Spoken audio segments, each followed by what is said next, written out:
Syederalun Mabes TNI kembali mengirimkan 555 prajuritnya ke Kabupaten Mimika, Papua.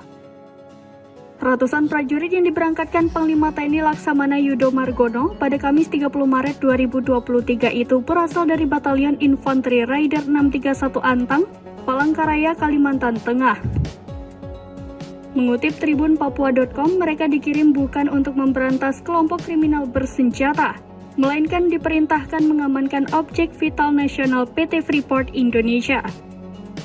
Panglima TNI Yudo Margono mengatakan PT Freeport Indonesia telah ditetapkan sebagai objek vital nasional yang wajib dilindungi karena sumber pendapatan negara.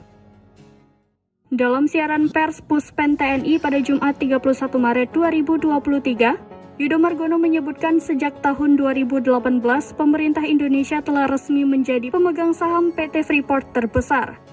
Lanjut Yudo, kepemilikan ini memberikan keuntungan yang besar bagi pemasukan kas negara dan juga bagi masyarakat Papua.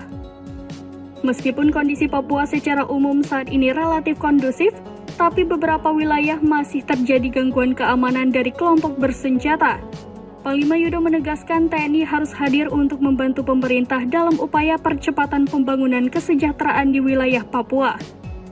Diketahui, Batalion Infanteri Yonif Raider 631 Antang merupakan prajurit tempur berkualifikasi Raider di bawah Komando Korem 102 Panju, Panjung Kodam 12 Tanjung Pura.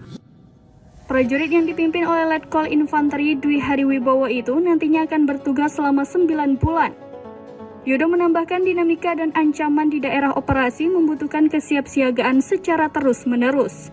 Ia sangat yakin dan percaya para prajurit mampu menjawab kepercayaan dan amanah besar untuk mengamankan PT FI ini dengan sebaik-baiknya.